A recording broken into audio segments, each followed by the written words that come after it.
No, they're not 15%, they're less than 15%. They're probably 1%, the ones that are really ruling the country. Okay, but you know, because you 1% cannot suppress the other 99. Again, I think he's talking about 50% support the Islamic regime. Exactly. So the 1% pay the other 50%, mostly civil servant. And again, this is the playbook. This is the playbook of modern caliphate. They use years to figure out how you from 1% to reach the mayor, and then from mayor to 10-15% of civil servant working in underneath the mayor. And we are start seeing this in UK, and we are very worried now. And this is going halfway now in Turkey. Okay, so we are seeing all this playbook again. So what the West want is, if you throw everything, all the problem among the Islamic country, they will give up. They will give up. So what we need is, we have to make sure Israeli people are very united.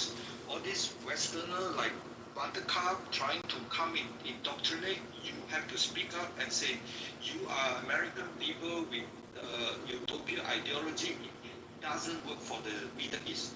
The Buttercup has understand, she doesn't understand the Middle East language, right? Only the Middle East language will understand how to achieve peace through strength.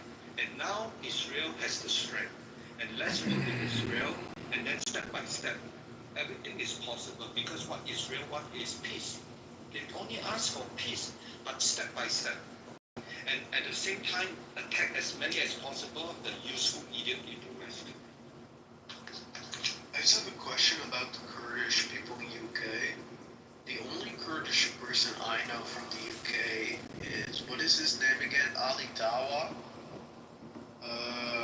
And Ali Dawa, I heard the Kurdish community doesn't want anything to do with him because he became a Islamist. Is that true? No, he's not Kurdish. That was from another country. Really? I was expecting he's Kurdish.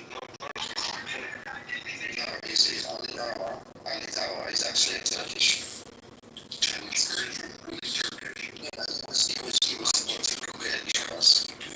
Later on, it turns out that he was some kind of connected to the Jews and Brotherhood. Then the Kurdish community completely distanced themselves from him. There's nothing to do with Kurdish. He's Turkey. So I went to Turkey in June, and I told people, because I didn't hear many good things about the Kurds in Turkey, and I said, well, I live in Western Europe, and we have a pretty good image of the Kurds, because Kurdish people fought ISIS. Don't expect them to say good thing, because they build their country on our land, so don't expect them to be nice to us. Obviously, their existence is kind of connected to our annihilation. Turkey, anything speaking about the Kurdish language or history, or even thinking about Middle history, is kind of a crime, because if you know this story, they came from Central Asia. They were not there. They came to the 11th century, and then they settled there. So they were not living there. I said to these people, I honestly cannot tell the difference in phenotype between an Anatolian Turk and a Kurdish person. And then one Turkish person said to me, we probably descend from them. We probably genetically. 20% Central Asian, the rest is mostly Greek and Armenian.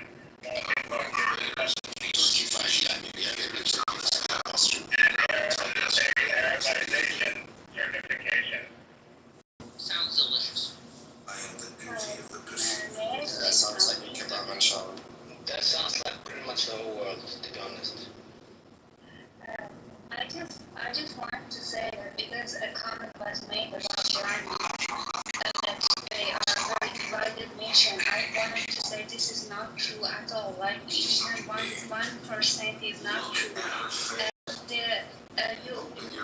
think most of you have heard about the Mahsa Amini death, right? She was a Kurdish girl, and what these Kurdish people who want separation did was they changed the narrative, the whole narrative, and make another story for themselves to say that Iranians and Persians are killing Kurdish, and this Kurdish girl Mahsa Amini is the result.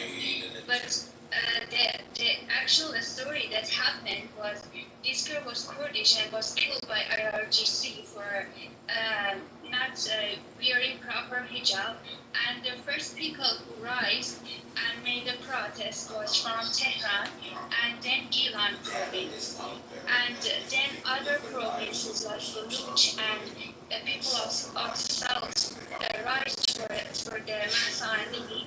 And the last people who rose for it was the Kurdish people. So the whole Iran was being united, and people were believing that a revolution is actually happening because of that. I don't know where Agil is from, if he is Iranian or not, but if you talk with the Kurdish, I haven't finished.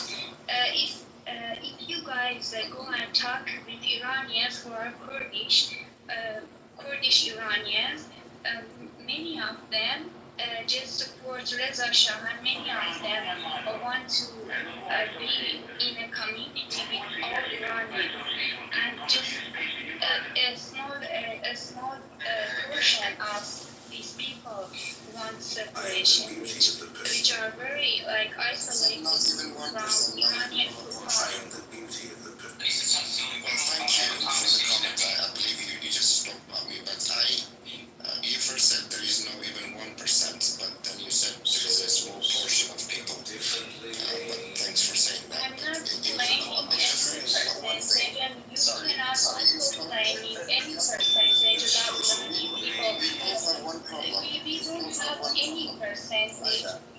When there is no referendum being taken, there is no any percentage of people you can measure or I can measure. I don't understand. Thank you. Because you measure, I did not measure everything. I did not say how many people. 15% No, that was not him, that was me. You said there is nothing to measure how many people I are. said what you said about Iran is not true. Even 1% of it is not true. I didn't say 1% of the population. I said what you say is not even to the closeness of 1% to exactly 1% population. Ask you one more question, Ida. Let's ask you one question. We both have one problem, and that's IRGC. Okay? If IRGC Are you from Iran or Syria or? No, I'm from Eastern Kurdistan, which is occupied by Iran, and if you ask me for the cities, Kermanshah. Okay. Okay. So, I'm just asking one question. We both have a May problem. I first know if you can speak Farsi? May you check with me? ولا بنشتري معاهم فارسي وصوت بكون بفهم الخدمات تنافسها. Okay. Are you okay? with this? Are you okay with this, Ida? No, not okay with this. I think Sorry, Dave, I don't understand your question. No, are you satisfied with his Farsi? Are you satisfied with his Farsi? Please. Yes, I think he can speak Farsi. Actually, there was another name of Let the man finish. No, let me just say something. There was another law for Iranians. There were supporters of Reza Shah, and there was another guy like him joined the community, and all he was talking was a lot of nonsense. That how do I know Reza Shah is the chosen one by Iranian people, but there's no referendum yet. And Reza Shah has released a notebook for you that he has explained all these plans for the temporary period after the fall of IRGC. And this guy didn't even, I'm not saying Agir, I'm saying another Kurdish separator. That guy even hadn't Say separate.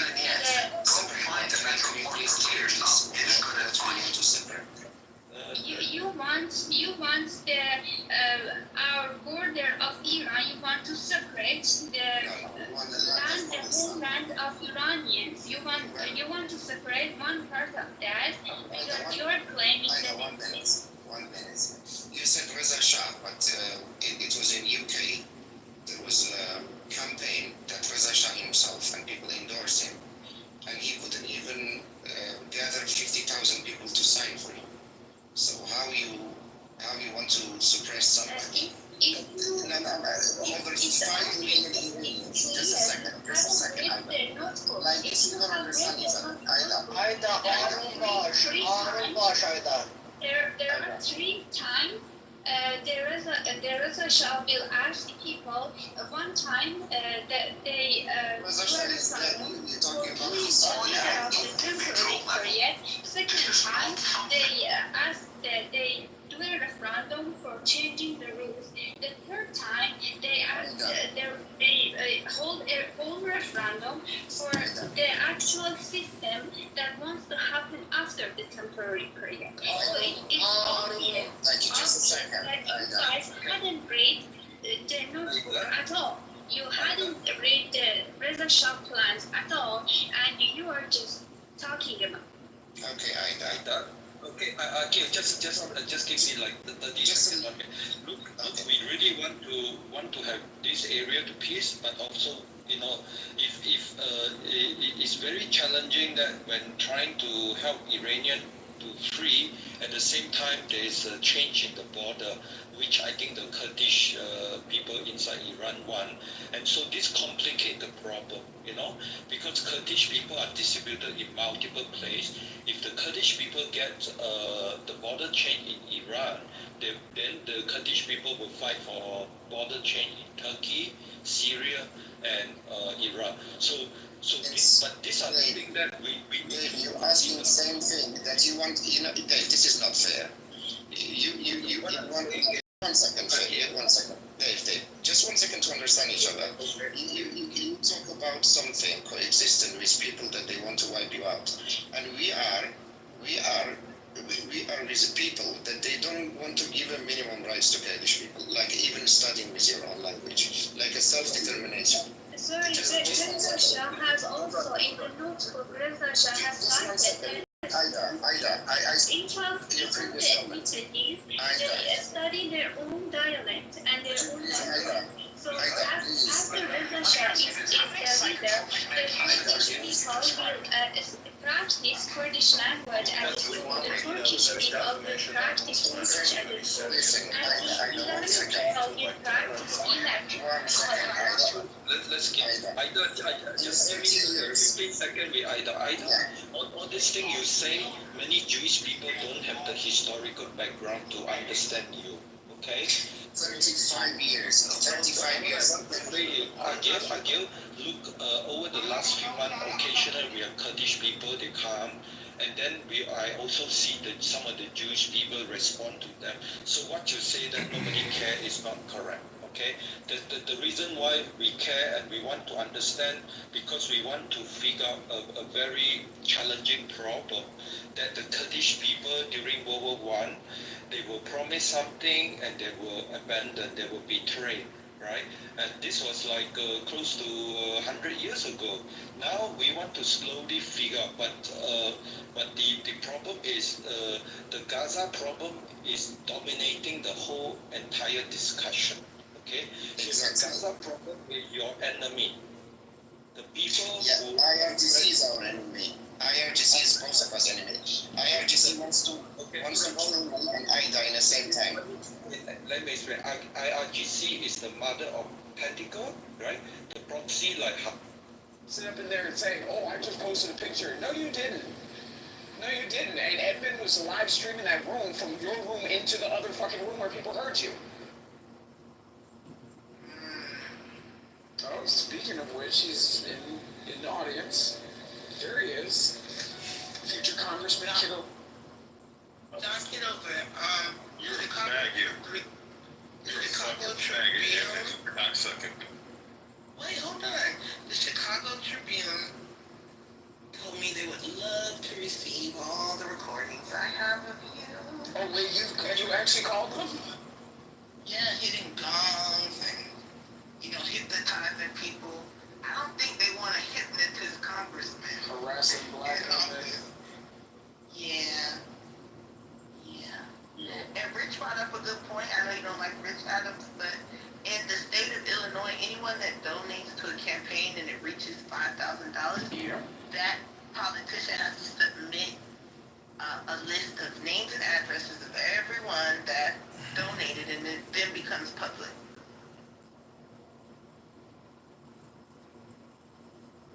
Darren LaHood for six. Oh yeah, Dr. Adams. Just let you know the ADL has listed America First as a hate group or something like that. Are you kidding me? Yeah. Okay, well, No. I got news for them. I ain't kidding you, but yeah. John, you gotta get out, my boy. No. Oh shit. Let's talk a little bit of Shy activated. 10 reasons why John should not be congressman. Oh my God. Well, one, He has one, he doesn't have no talent. 2, he steals other people's content. 3, he's a cocksucker. 4, all right, he has an annoying voice. 5. okay, wait, let us get some. Damn. All right, shot 5. Number 5 is that he called me a single baby mother, prostitute, whore, bitch, slut, and treats me bad. He treated me really bad. I'm just fucking around. He never called me that. But I don't think he's ready to be a congressman, personally. Not you being nice, Guava. Any reason why John Kitover? Oh, Adams, guess what else we found out? John Kitover is also Cappuccino, aka Point Taken. Coward. Yeah, that's him. He tried to deny it the other day, too. He tried to deny it. I don't think it's him. I think it's him. They've always been telling me that's a white man, and it makes sense. Mm-hmm. Yes. Sorry, y'all. Yes. Sorry, y'all. I had to sit down and take a kid. Which is a reason, this is another reason why this nigga should not be a congressman. He has 35 phones that he strings from all day in his boxes with his big swollen balls that need to be released. Stuffed up in some boxer briefs.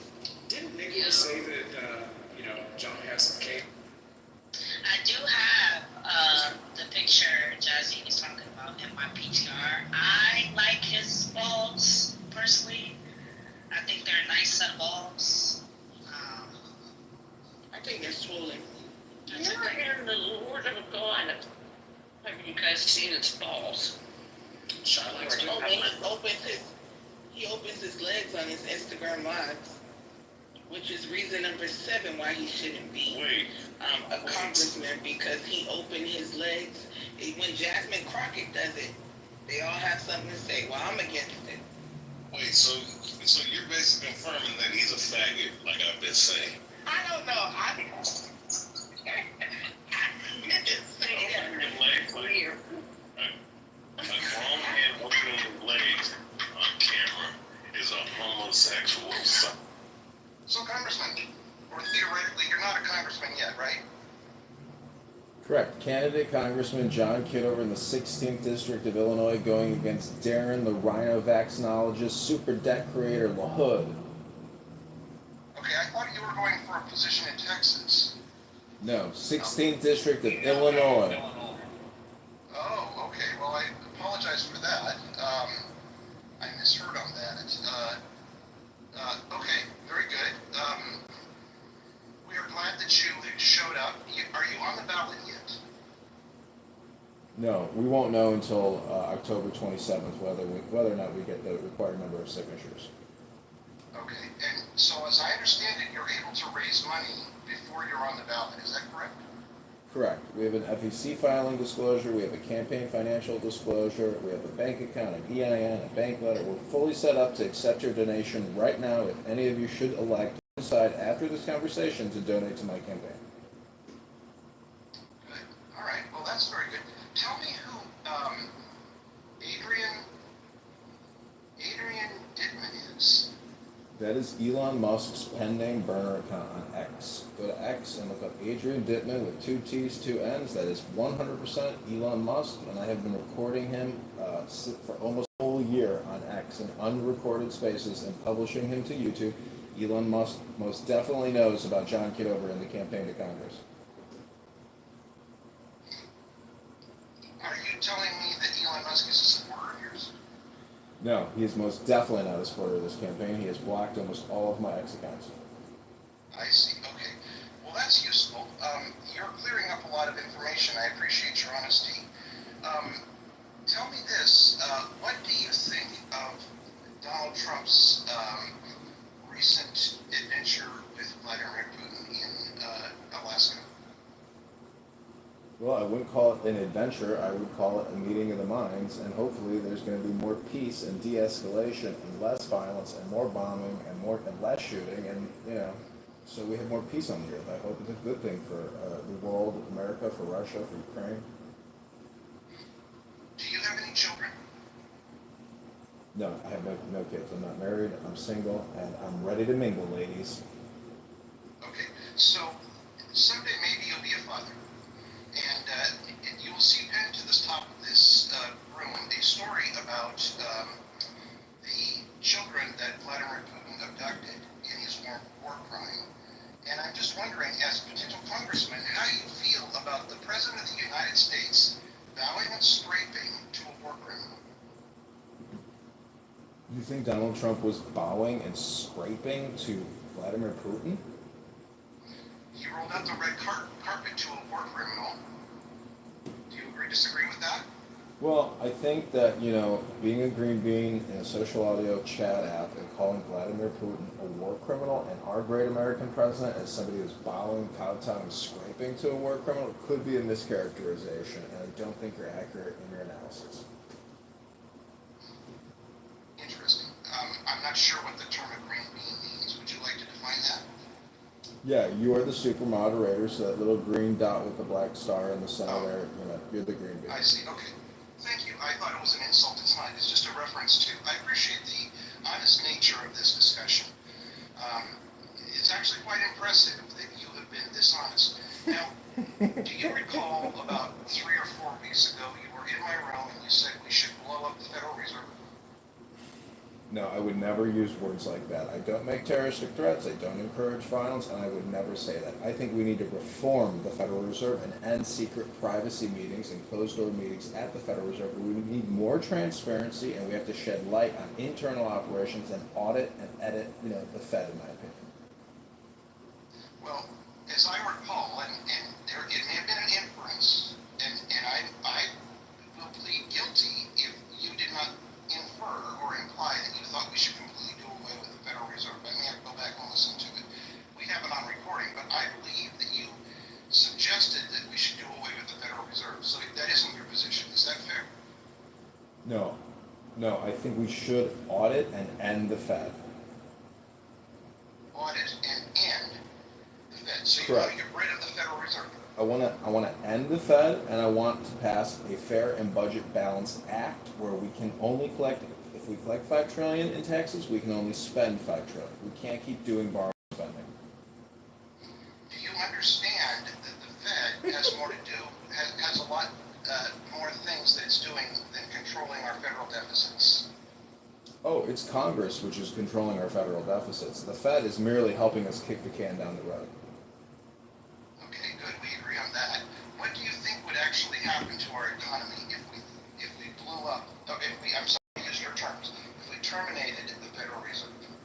think you would see a lot of stocks completely implode because it would not be business as usual. If we cut Medicare and Medicaid by 1.8 billion and the National Defense Authorization Act by 200 billion, a lot of defense and medical health industrial complex corporations would implode, wiping out a lot of savings and investment. However, that's just borrowing and spending.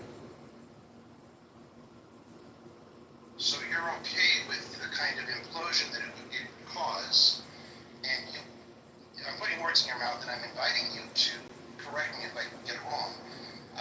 You think that essentially tearing the Fed system down and starting over again is better than trying to improve it incrementally. Is that fair? Correct. If we cut Medicare and Medicaid by 1.8 trillion a year, that would implode many corporations, and we could start over and have an actual economy, not this artificial borrow-spend economy. Okay.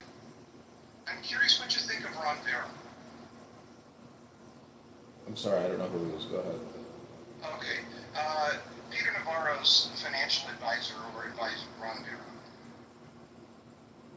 Well, let me Google him and It's look okay. him up. Yeah, go ahead and look him up. It may have been a question that you weren't prepared for, and I appreciate your honesty. It's not the answer I expected, and that's okay. Hey, can I ask a question? Sure, you can. So, if you want to like get rid of the Fed, right? So, John F. Kennedy had this idea about issuing like certificates, right? So, if you actually have an idea about getting rid of the Fed, then what is the policy with regards to issuing money? It would be issued by the Treasury, and the debt will be still to the American people. However, it won't be a debt to the Federal Reserve.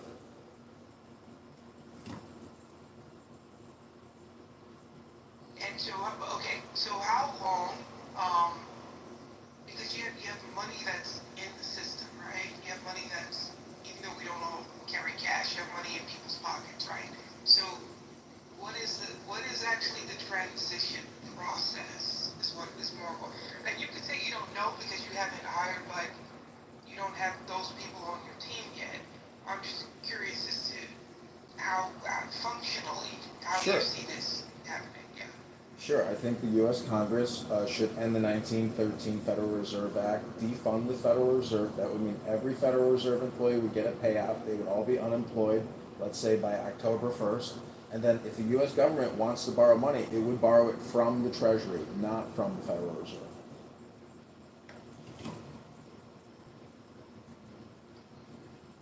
Yeah. What would happen to interest rates? That's where I was. The Treasury would set the interest rate, but I think that we would open up more competitive bidding to alternative interest rate providers or banks that would not operate off of a federally set rate. There would be an open marketplace for rates and lenders, as there already is.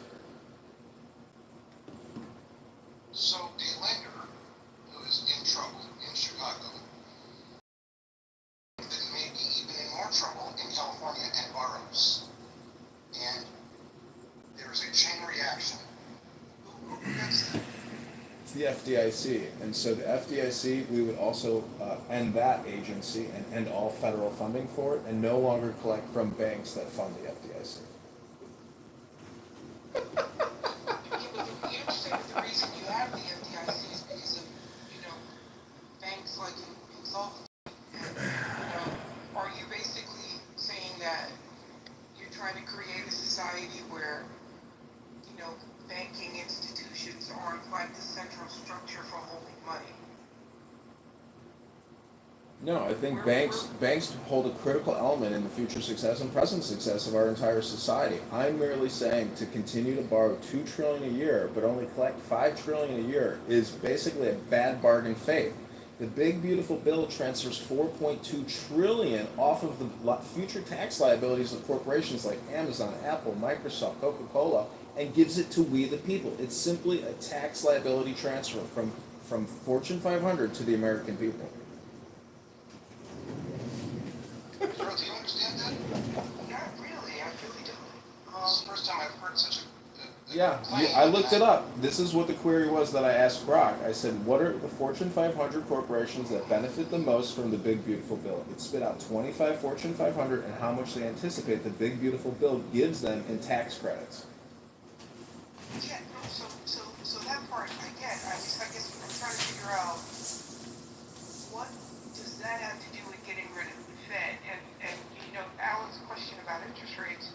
Are you also thinking about, you know, like we have treasury securities, right? So the Fed rate tends to, you know, move up and down with the bond. So I'm trying to understand like what you get rid of the Fed, right?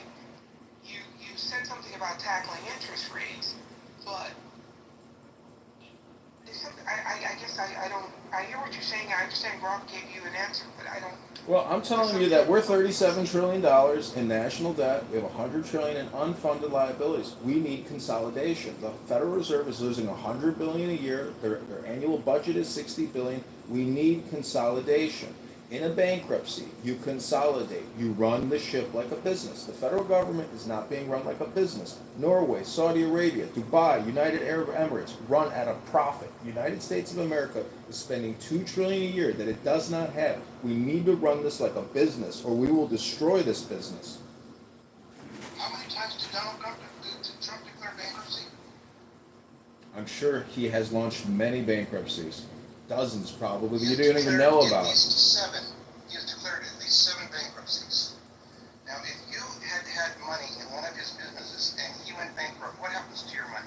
First of all, let me correct your title. The name is spelled Kitover, not Kitover. Thank you very little. Correct the title, please. Spell it. How should it be spelled? It's in my title, in my profile, Kitover, K-I-T over. I see a T instead of a D.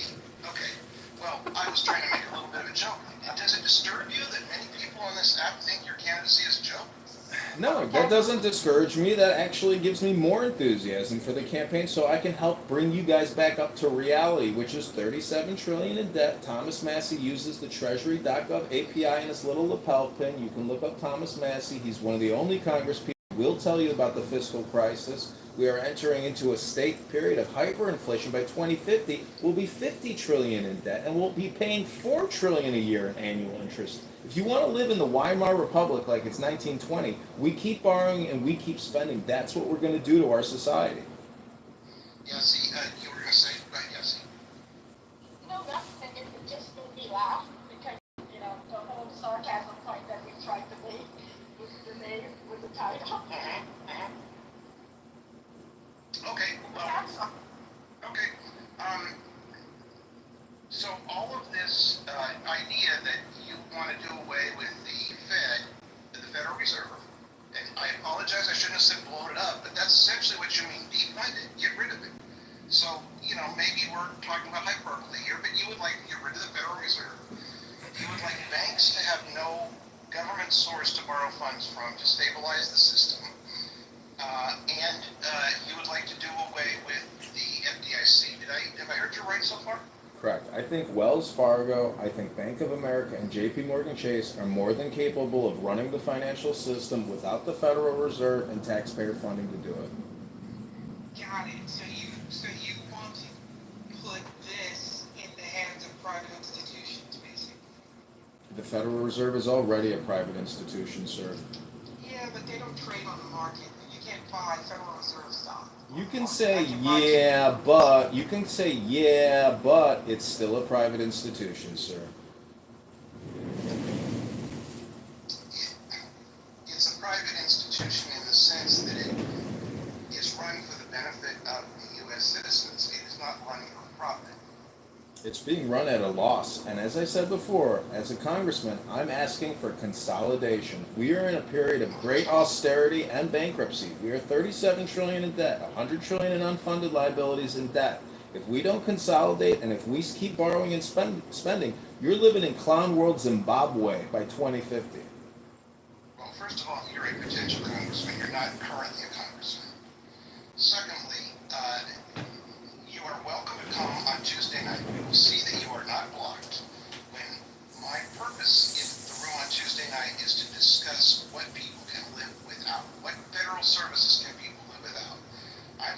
opposed to your idea of cutting federal deficits. But I think the person you have chosen to do it is a terrible representative. And you have said that somehow this big beautiful bill transferred liability from, I don't even understand your point. So I would really like to understand it just so that I could even restate it. Sure, the big beautiful bill gives a 10-year period for 4.2 trillion in tax credits, and the top 500 corporations are Amazon, Apple, Google, Coca-Cola, etc., J&J, and it's $5 trillion over 10 years. So it comes out to be about 500 billion a year in tax credits. That means we're going to still borrow 2 trillion, but that means Amazon, Google, Microsoft aren't paying down our debt. They're just transferring that debt to the taxpayers, to the citizens of America. Oh, I agree with you. I actually agree with that. So you're not for the tax credits that Amazon and Google. No, I want to pay down the debt. Well, why don't you come out and say you're not for the tax credits so that we can understand you? I'm trying to infer that it's not a fair deal. It's not a good bargain for we the people. And as a congressperson, I would have voted against the big beautiful bill. Instead, Darren LaHood, who's been in office for 10 years, who I'm running against, he's created $20 trillion in debt in 10 years because we create $2 trillion plus a year in debt. Our government borrows $2 trillion a year that we do not have. We are spending money like a drunken pirate ship. I agree with you that we're spending money like a drunken pirate ship. I appreciate you staying in this dialogue. And I would also point out that you have done a very poor job of representing what actually is a credible view. And maybe there's something to what you're saying, but I don't think you've got the courage to go out there and say, these tax credits transfer the debt to you, the common citizen. Because you don't say it that way. You say it in such a convoluted way that most people don't understand it. I like to think I'm relatively right and that I listen pretty carefully, but it took me 5 minutes to get to your point here. And your point, if I understand it, and I think I do now, is the tax credits that were given to these major corporations transfers the debt to the average citizen. Correct. So I'd still want to know what happens if we have a monetary policy change. What happens to the money that's already out in the system? Yeah, that's a good question too, Dick. Right. yeah, I mean, if you want literal physical monetary change, we would actually swipe out the currency and switch it with a U.S. Treasury gold and silver-backed certificate fiat, as opposed to the Federal Reserve in God we trust, but we owe the Federal Reserve fake paper greenbacks that the whole world is addicted to. The U.S. will be issuing a new federal currency in the name of the United States Treasury, not in the name of the United States Federal Reserve. And so all of the countries that are currently sitting on our current currency, that currency is now worthless to them? And if you're talking about exchanging it, what is the exchange rate? Is it a one for one of these new dollars for one of the old dollars? And again, you may not have the answers because you haven't gone into this yet. I just think I think this is more complicated than you're kind of intimating it to be, and I don't think it's as clean as you're thinking it is. There's enough gold in Fort Knox. There's a lot of complexities to this, but having 37 trillion in debt and 100 trillion in unfunded liabilities is a huge catastrophe, and we can't let Congress keep passing HR acts and omnibuses to get the Federal Reserve to print up trillion-dollar tranches for us. We are addicted like a heroin addict to debt. We have to stop borrowing and we have to stop spending and have a real economy, not based on borrowing and spending. Well, you could argue that the reason that we're so heavily in debt is because we're not collecting tax revenues at the levels we could or should be. So I guess if I were I'm not in your district, but if I were in your district, what I would say, as opposed to, the sky is falling thing, right? Why are we not trying to get more states earning so that more states are paying in to the tax system?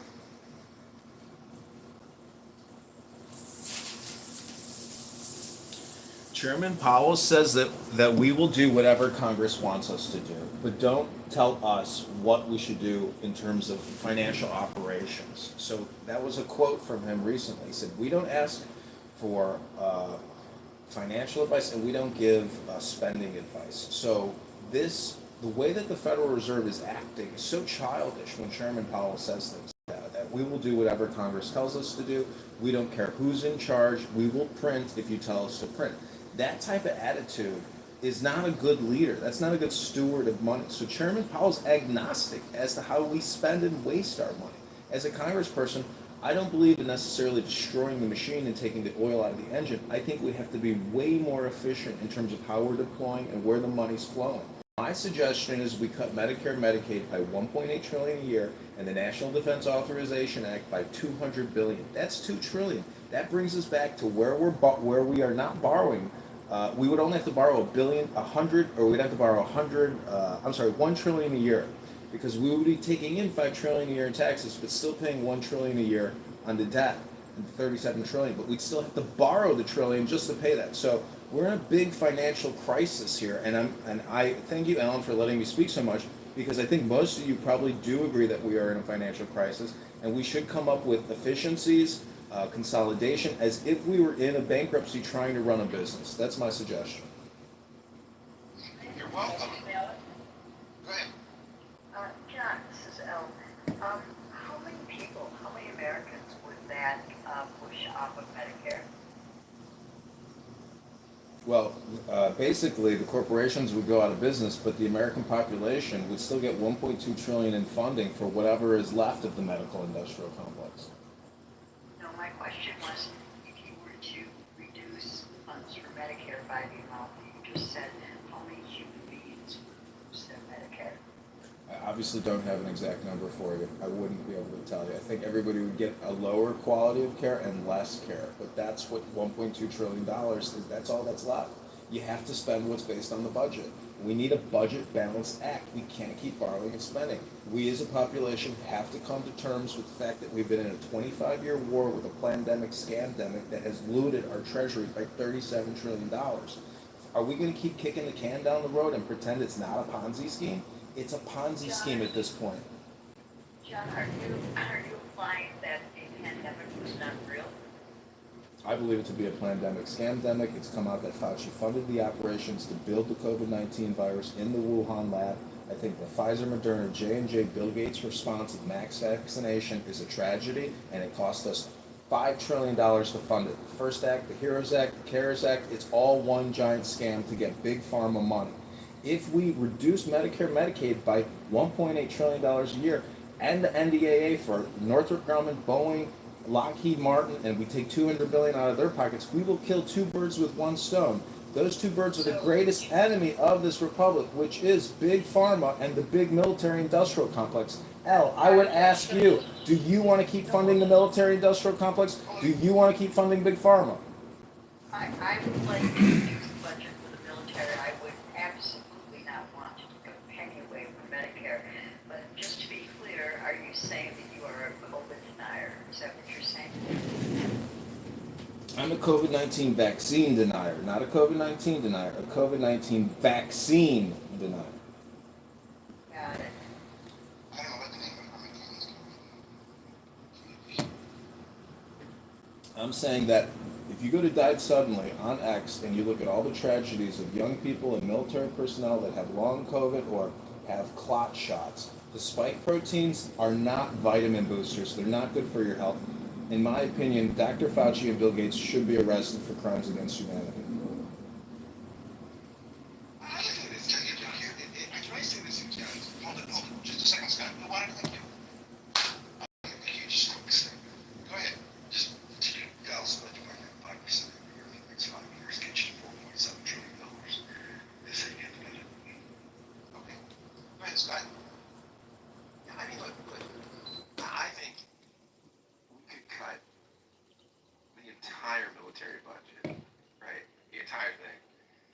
And we still have a deficit problem, right? I do think the Congressman brings up something interesting and I, where Elle says, I tend to be sympathetic about not wanting to cut Medicare or Medicaid. But I don't know how do we get to a sense where we're not in fiscal crisis. No, most people say if we can even just get to where our deficits were 40 to 60% of GDP, I mean, we'd be in the right direction. But what?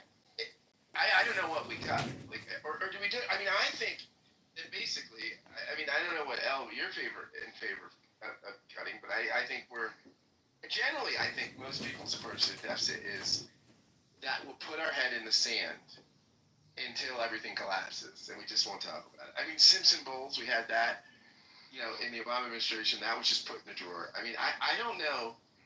I think the congressman-elect congressman candidate, Kitover, is extreme on this stuff, but I don't hear many people in their criticisms. What up, Zach? The rational alternative or any alternative. I think that it's just What's wrong with that? Also, I think 5%. That's a real one. That's a real one. That's a real one. That's a real one. All across the board, I'll give you what the budget is, what department. You have to cut your expenses 5% every year for the next 5 years. We have a balanced budget. Light the economy on fire. Well, I clearly. was going to say was the two, if you just give me a second, John. The area in the United States where we spend the most money is on Medicare, Social Security, and disability insurance. Disability insurance makes up the largest share of that, and that's about $3 trillion a year. And so you then have the interest on the debt, which comes in about $1 trillion, and then you have the military budget that comes in about $900 billion, and then you have everything else we spend money on. So the quickest drivers of our debt and deficit happen to be mandatory spending programs. I'm not saying you get rid of them. I'm just saying we should all be clear on what the largest driver of debt is. Thank you. Hanson, I'd love to know what you think about this. Well, I just popped into the room. How long have you guys been, how long has the room been open? Are we just getting started or are you winding down? No, we're just getting started, actually. Okay. This one does not have a time limit. I am very grateful that the prospective congressman, who is not even yet on the ballot, and is aspirational, is willing to come and express his positions. Whether I agree with them is not the point. The point is we are having a civil discussion, and I'm excited about that. Go ahead, Hanson.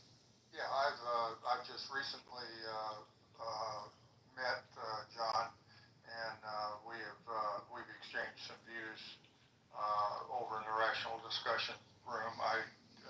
In some cases I disagree with him, but that's beside the point. He can engage. He's got some highly controversial views, some of which I disagree with, but he presents them in a reasonably rational way, and they can be discussed. But be that as it may, I was just going to make this really simple contribution that when I thought your room on wealth, consumption, and income was a superb room as a topic, which one to tax and how much in each area. Obviously, we didn't reach any consensus, but I thought it was a good discussion. But then I sent you a text afterwards that I just made the observation, assume that our budget is $1 trillion, deficit is $1 trillion a year, just $1 trillion, which is higher than that. Solution, cut $500 billion in spending and increase taxes, $500 billion in each year in order to eliminate that deficit. We can't even agree on where to cut spending by a couple of $1 billion or raise taxes by an equal amount, much less what is rationally required. And I'm not an economist, I don't know all the ins and outs, but I know that if my deficit was $1,000 a month, I'd either have to go work at Walmart to earn $500 a month, and then cut another $500 a month in my spending in order to balance my budget.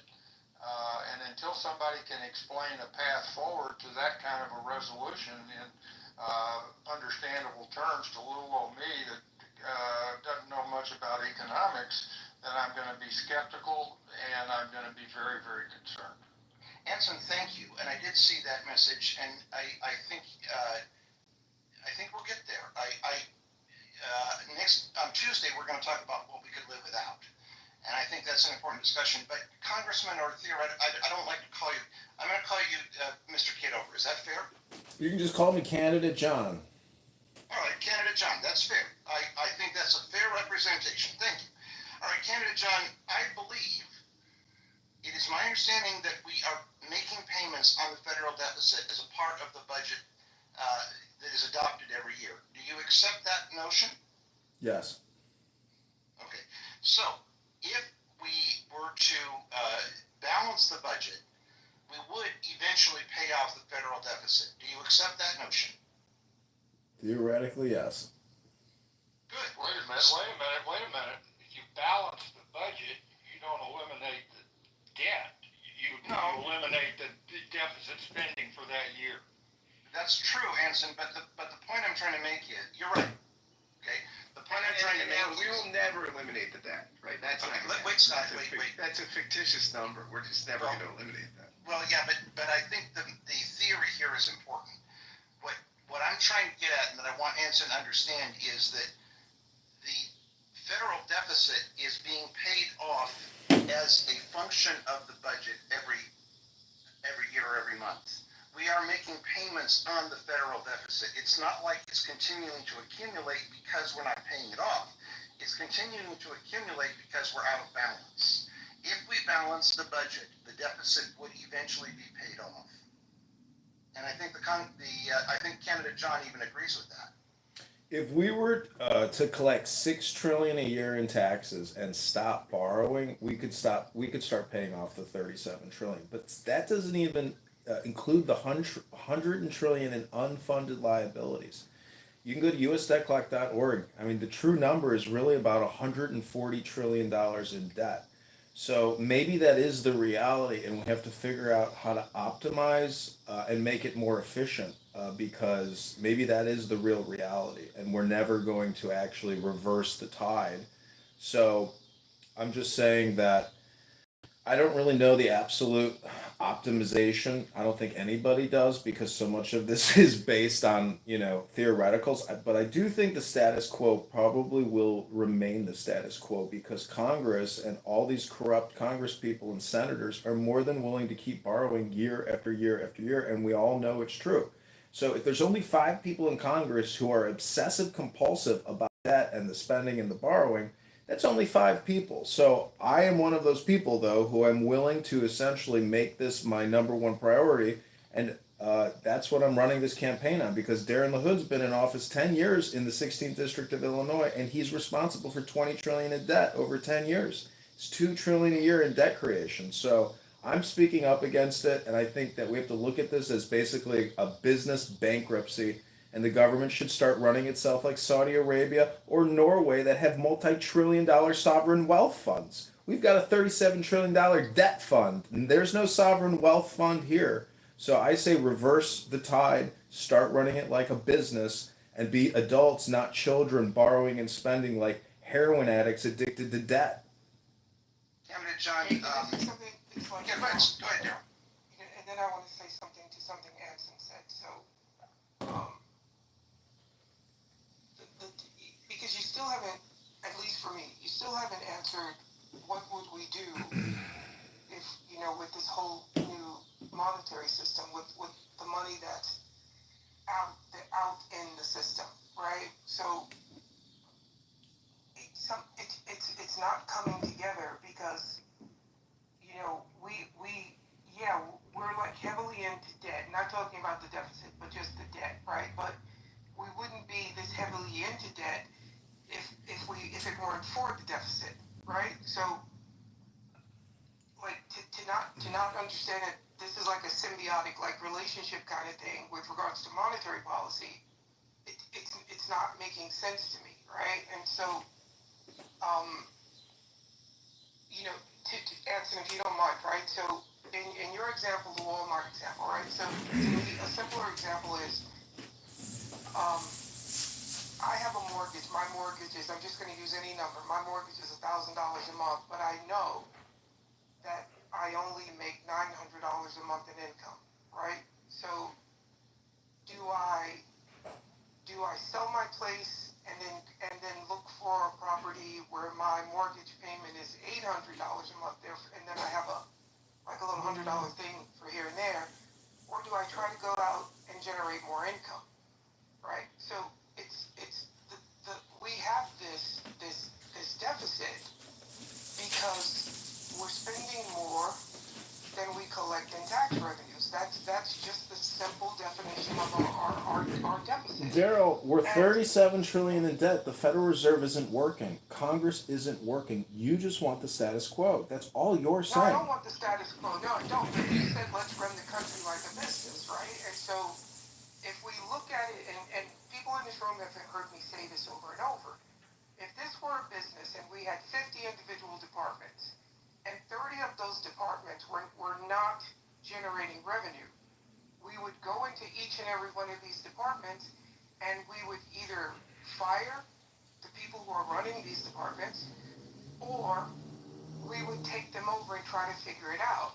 I guess what I don't understand is in all of these conversations, why does no one, for the most part, I don't want to speak in absolutes, why does no one talk about how to get the majority of states earning or generating more income so that more people in these states are paying taxes? You know, they're basically somewhere like 9 to 13 states, and that includes yours, Congressman, or future Congressman. Illinois sends more into the federal system than it takes out. Why are we not trying to figure out how to get the United States as a whole company with 50 individual departments profitable? Why is this country being economically held up by two handfuls of states? Well, I can show you the HR acts that are the top biggest expenditures over the past 10 years. That's one place to start because Congress is the actual body creating all this debt through never ending HR acts. All that, and then you can see the corporations that are aligned with all those acts. So if you do a cross comparison between open secrets and HR acts and Congressman Darren LaHood, you will see how each individual Congress member is playing their little role in basically running a skimming operation. $37 trillion in debt, or $20 trillion over 10 years. Darren LaHood, the guy I'm running against, has over $12 million in his congressional campaign account, all given to him by big health insurance, big pharma, manufacturers, military industrial. So this is the game. This is the game that Congress is playing, and I am merely a disruptor like Thomas Massie, Rand Paul, Ron Paul, who are declaring that your government is bankrupt. The American government is bankrupt, but we keep kicking the can down the road and playing a Ponzi game. That's really what it is. Yeah, but you didn't answer my question as to why are we not as a country working to figure out to get more states generating revenue in their state so that there are more people in these states paying more taxes. Well, that's like having a business conversation about how to run a business. Okay, let's change the subject for a second because I think we may be getting a little abstract here. I do want to come back to this candidate, John. I want to know what you think of January 6th. Well, when Ashley Babbitt poked her head through that window and that cowardly cop pulled his pistol and blew her head off, I was a little upset to see a cop who could have helped somebody get through a window safely. Instead, he decided to blow her head off. So I think there's a lot of fake news, a lot of misinformation. I think Nancy Pelosi, and while she filmed her little documentary, I think there's a lot of people involved. I've watched a lot of podcasts about corrupt Capitol Police officers, cover-ups, all types of disinformation campaigns, FBI employees posing as protesters, being walked into the Capitol.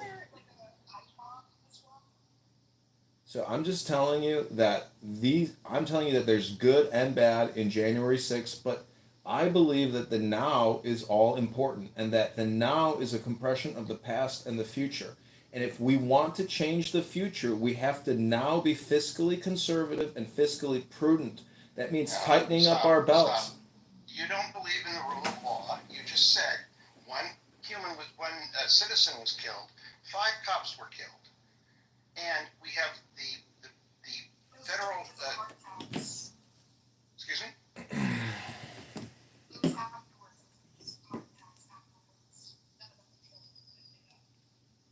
Okay, all right. So we don't have people who believe that the rule of law should apply. It's okay for the president to force his way into office with an illegal riot in the Capitol. That's what I heard. Now maybe I heard it wrong, but you're claiming information that is not the information I have. Well, then I think we'll just have to agree to disagree on January 6th. I think my narrative is different from your narrative, and I think that's actually how reality is. Everyone has their little solipsistic point of view. Some people are Ponzi schemers and can kickers and just can't stop borrowing money. I'm not that kind of guy. I live my life fiscally prudent. I am basically saying that the way that we live our individual lives should be a mirror of the way the government is living its fiscal life. Okay. Does the president, as the leader of the country, have an obligation to show us his tax return? Yeah, I think he does have a responsibility to show us his tax return. Well, you know what? I wish you would go out there and say that, because most people who are in your cult, and I think the Republican Party, with a few exceptions, is a cult, have let him get by with murder. I can agree to disagree with you on January 6th, but I'm glad we found something we can agree on relative to his tax return. I don't feel like a fool. Can I say something about like this? You know, this Ashley Babbitt thing, right? Like, Ashley Babbitt was told by an authorized guy to not break that window and not come through it. Ashley Babbitt and the cowardly men behind her, because they let this woman go through this window first. Ashley Babbitt smashed that window and was then told, don't come any further, right? Because these men have the duty to protect the Congress. Ashley Babbitt came through the window anyway, and she met her fate. Like, you're saying he should have helped her through the window. I'm saying her fucking husband should have told her to not go through that window.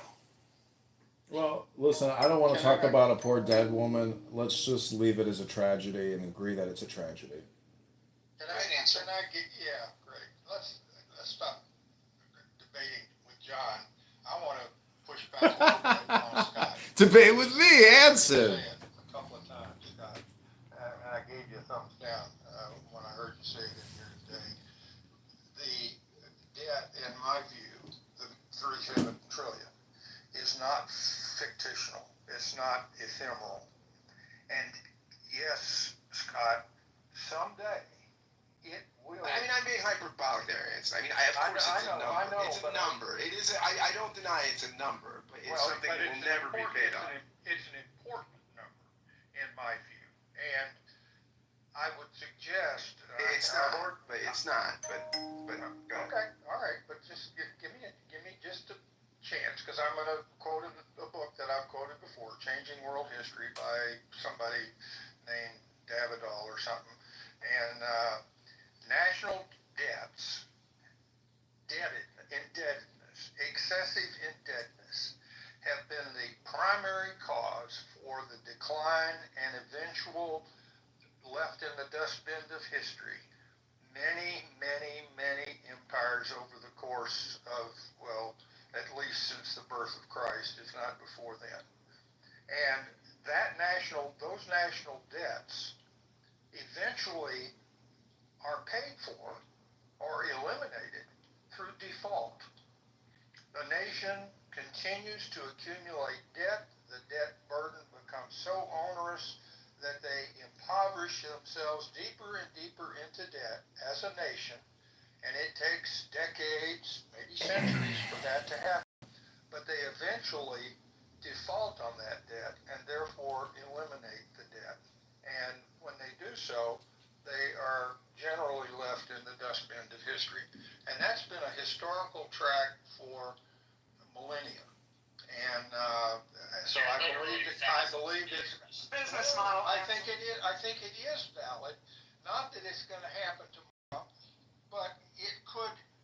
God forbid. I still think my grandchildren, my great grandchildren, are going to be a hell of a lot worse economic shape than I am today because of our continued accumulation of excessive debt nationally, and at some point we're going to become more indefensible. We will not be able to afford to stand tall if China invades Taiwan or Russia takes over Ukraine, and we will lack the ability. The moral demand will be there, but we will just simply lack the economic ability to sustain a society that everybody hopes that we can sustain, because we just don't have the money to do it.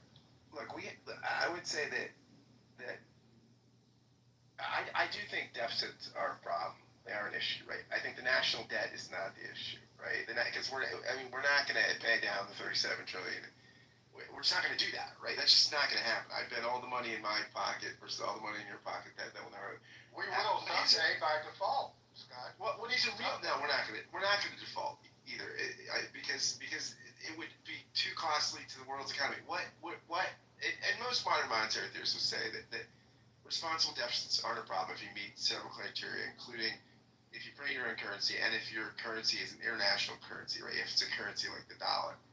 Now, what is a problem is excessive deficits, and I think debt is not the problem; deficits are the problem, right? And so there's a healthier percentage of deficits annually to GDP, and if you can get in that range, that's what I would focus on. That's all I'm saying. Yeah, I think Scott makes a really good point here, that the problem is the deficits. Deficit spending and the federal deficit are three different things, but a balanced budget or a reasonably balanced budget would really begin to deal with this problem. And I think there are a lot of even if the deficits just weren't massive, like if they were a certain responsible correlation to GDP, then what would happen is our dollar would be fine. Interest rates would be fine. It would curb inflation, and we could keep accumulating debt, and it would not hurt anything. It would not. I'd like to hear what you have to say. Oh, just to support what you've said, Alan and Scott, but to add in one additional vector to a very clear picture that they're trying to paint, as if there's no other way to raise money to pay off the debt. For example, what about going back and looking at tax rates and all the corporate welfare and saying, oh my God, we went a little too far. We're going to collect 3% from every billion and up company, and by the way, that'll cover it, or something like that, Alan. That's one. Like the corporate, I don't like to use the word rape in a frivolous way, but I do think it's apt here. But look back and get money. Also, you could tax the lower paid workers a lot less as a percent of their wealth, which they don't have, and income.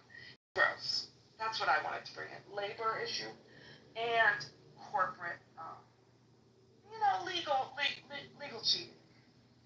Well, Jane, there's another way you can raise revenue, which is what this administration has chosen to do, which is a consumption tax on the average American. So that's what the tariffs are going to do, right? Also effective, yes, right. They're going to put, when they're talking about, so funny, this administration talks about the money that's going to come into the Treasury and is coming into the Treasury, as if these countries are paying it, right? From us. On the tax, as if China and Mexico, as if a boat of money pulls up into a harbor, and all right, we want to send our goods. No, that's not what happens. It's the importer pays the tariff. The company that imports the stuff, and then that's passed on to the consumer. So basically, it's so interesting. If Trump had come out and said, "Oh, and this is for you," Anson.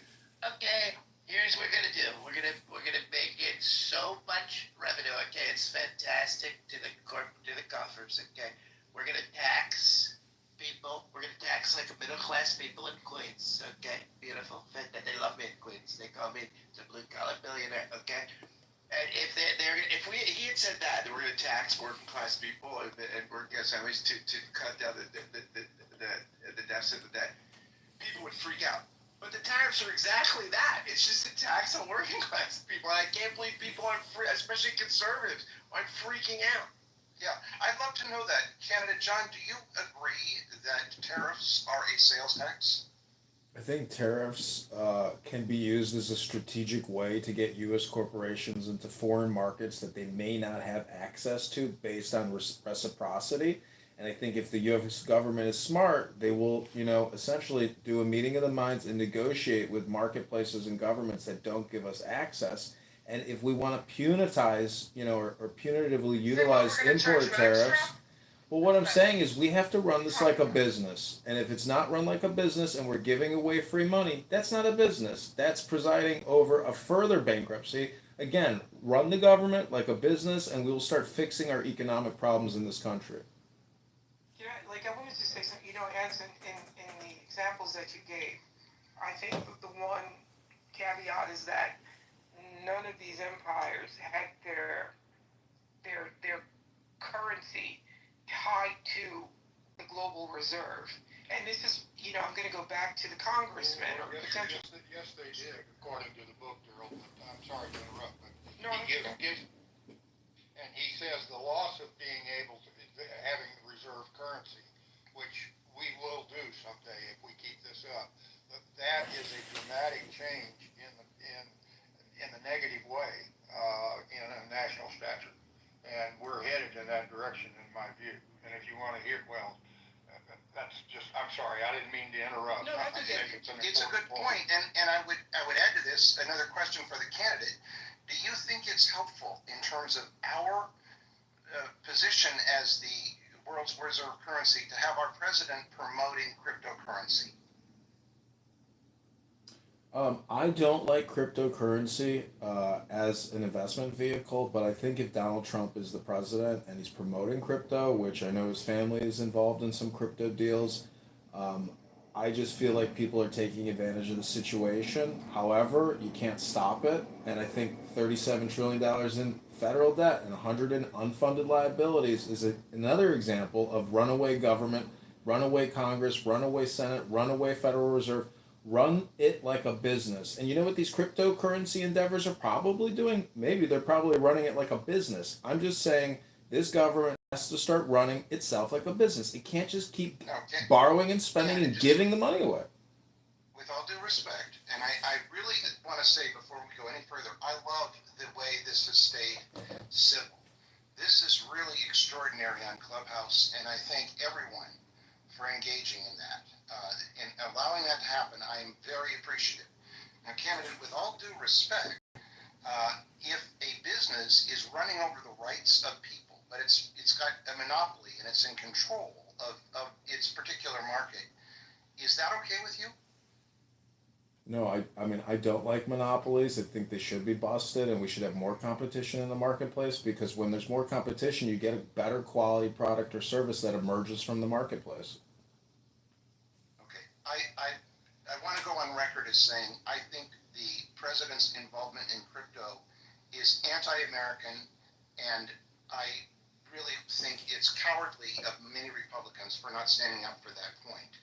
I also want to go on record as saying, Congressman. And also, Alan, the people that were freaked out that Hunter Biden was running around with Burisma meetings and shit. I mean, this is that on steroids. This is unbelievable that people are not. Yup, you're 100% right about that.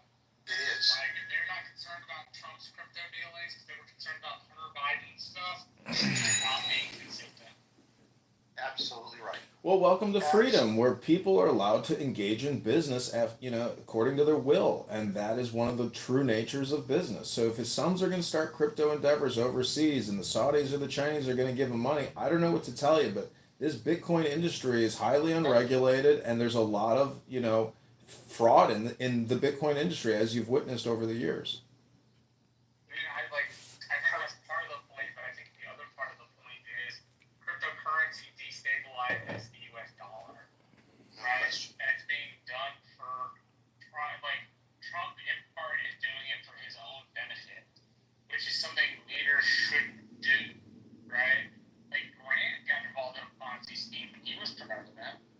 right? The federal Lost much government of is his buying money. Bitcoin now. Yes, I realize that. I'm saying I think buying Bitcoin violates, well, let me put this more explicitly. His family is getting wealthy from Bitcoin endeavors, I believe violates the Emoluments Clause of the Constitution. Now that took years from his first administration, and it was dealt with during Joe Biden. So it was like, well, he's not president anymore, so we can't do anything about it.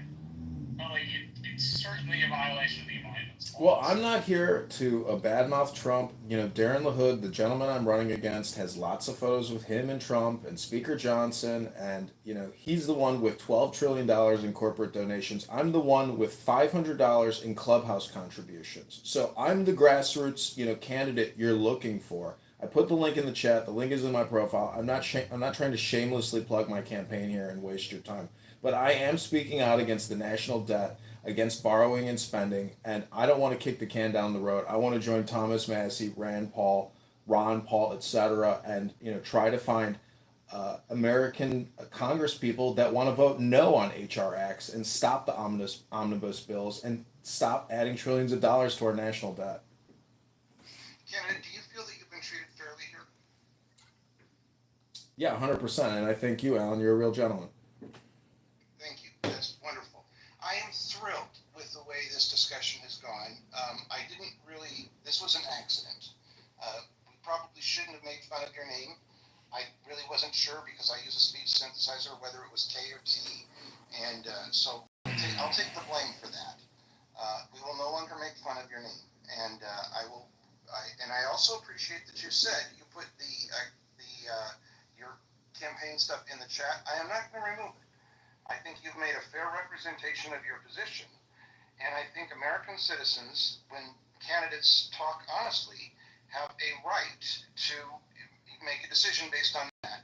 I don't agree with a lot of your positions, but I am excited about the fact that you will discuss them forthrightly in this context. I didn't have a time limit in mind, but I think there is always a danger when you have a party, and this is a very successful party, that it goes on too long and nobody wants to call it to a close. So I'm going to start moving this to a close, but I'm kind of interested maybe in trying to maintain this Sunday afternoon time. It seems to work for people, and it's not stepping on Gary's room, and people have time for it. So would people be in? Is there anyone who thinks doing this again next Sunday is a bad idea? I think it's a good idea. Let's do it. I think we will do this next Sunday. I thank both Yossi and Scott for their, and also Marshall for their outstanding help in making this happen. I thank the audience for being civil to one another. And on Tuesday night, we will talk about what we can live without. What things does the government do that we can live without? I do think in trying to slowly bring things to a close that I would be thrilled to see candidate John call for Donald Trump to release his tax returns, because I feel like a fool for paying my full share, and I don't believe he pays his full share. I also would like to give candidate John an opportunity to say the name Virginia Dufresne. Well, Alan, I think if you are a leader and you do believe in transparency, as I do, I would release tax records, medical records, YouTube videos, Instagram posts. I'm all about transparency, and I think if you are a leader and you are transparent, it takes a big burden off of your shoulders, in terms of credibility. So I think your criticisms might be, unfounded, but it's still your opinion, and I respect your opinion, Alan. Thank you. And Virginia Dufresne, do you want to pass on that? Sorry, Alan. It's Dufresne. Alan, okay, Virginia Dufresne, yes.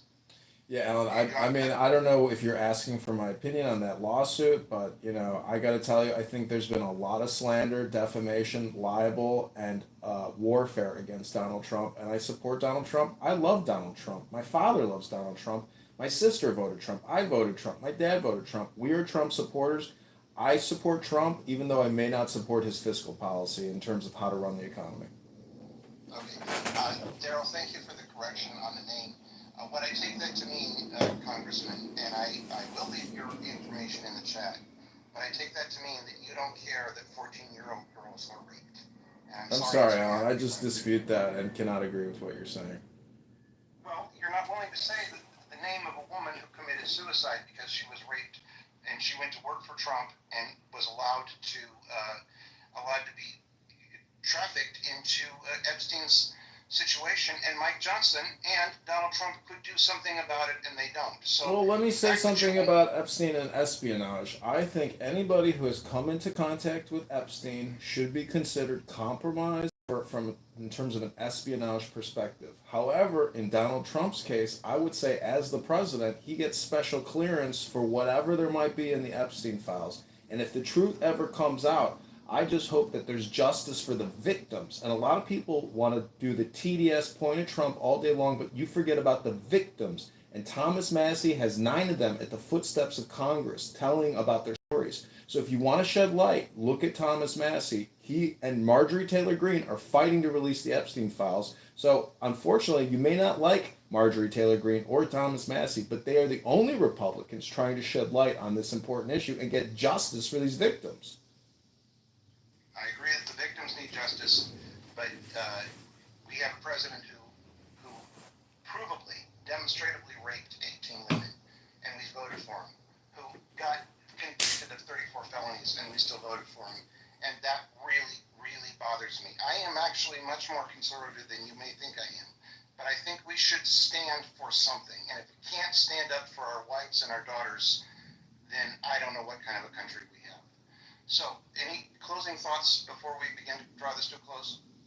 I'd like to throw out that, Congressman, you said like president gets a pass, but he wasn't the president when a lot of these things had happened. So Well, I live in the now. You live in the now. Are you going to go to the number one person in the entire government and say, "Sorry, we're going to have to dethrone you and depose you. You're under arrest"? Are you going to do that? Are you going to break the chain of command? That's one that's hyperbolic, and one thing has nothing to do with the other. I'm simply talking about your comment about giving someone a pass because of this, when what they did, they were not that yet. So, I mean, I understand how, people rationalize or want to rationalize things in their head, but that just doesn't make any logical sense. Well, I can think about 100 people in the government or corporations who I think should be arrested. You want to arrest the president of the United States of America. Okay. So again, you never heard me say that. What I did, and this is the thing, right? This is like this thing about people,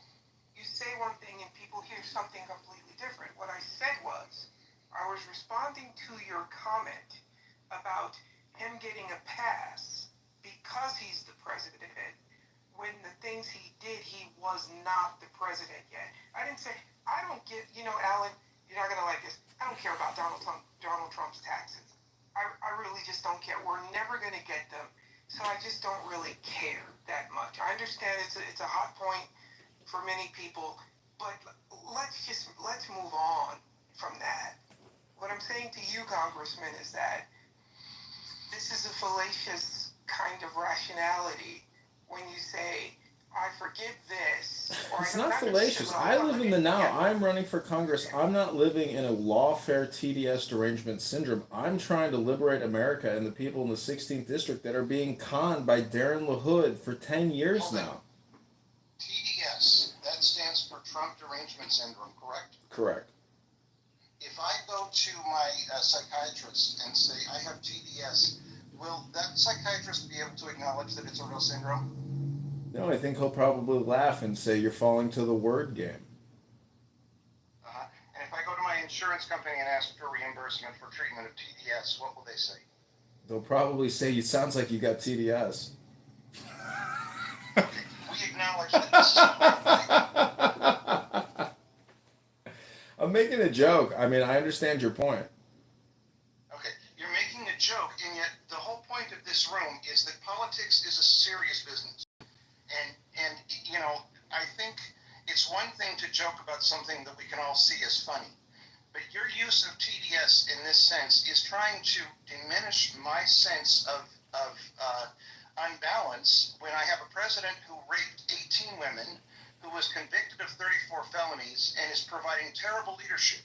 You want to say it's about the here and now. I'm concerned about the future and the precedents that we're setting, and the fact that we're normalizing the federal troops in our capital. We're normalizing the president bowing down to Vladimir Putin. We're normalizing women being raped and not calling it on what it should be called on by the Attorney General. We're normalizing the Attorney General taking over the Capitol and other states. Those are the things I'm worried about. Well, Alan, let me just respond and try to de-escalate or depolarize the conversation because I think we're probably coming to the end. And I just want to say that, your opinion is your opinion and you're entitled to it, as am I. However, I would just say that I want the government to be a mirror of myself. That means fiscal responsibility, health, vitality, love, wealth, all those things. I want our government to essentially stop borrowing and spending because it's irresponsible and childish. We need to live within our means and stop scamming ourselves and scheming and Ponzi scheming. So that's all I'm saying. And whatever your opinion is, I believe that there's a political element to it where in politics, all of this, these sex allegations and all this lawfare is dirty business, and that's politics. But it's all about who controls the purse strings, who's writing the check. And Trump is presiding over the big, beautiful bill. I'm running against Darren LaHood that supported the bill and was one of the chief architects of the big, beautiful bill. He also voted on the HEROES Act, the CARES Act. These are $4 trillion, $2 trillion at a time. They're printing it up with the Federal Reserve, BlackRock, Blackstone, etc. We have to stop this Ponzi scheme and stop borrowing and stop spending more than we collect. It's just common sense. And I got to tell you, we should read Thomas Paine's Common Sense because we're not running this business like a business. We're running it like a skim operation for the elite and for politically connected people. I'm here to try to put a stop to it.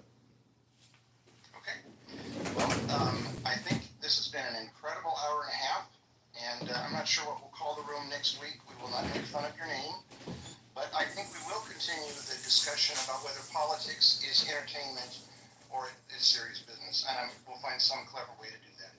Thank you, everyone, for being a part of it. Any closing words from anybody other than John, Scott, and I, or Yasi, do you have any closing words?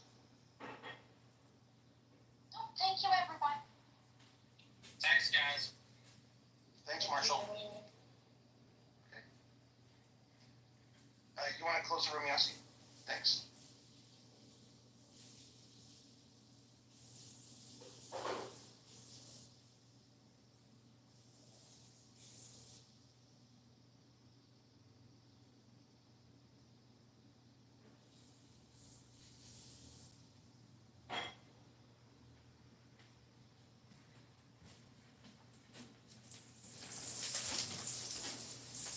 What'd you think, Jane? How did I do? How was my performance?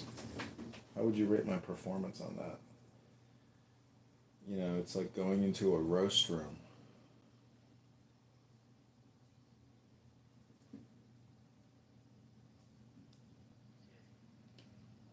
They're seeing what's happening on TikTok. They see what's happening, and the starvation of people. The last time I seen people starving like that, and like bags of Listen, now let me give you an example. Imagine war between Israel and Iran, right? It's a two-sided war with two armies.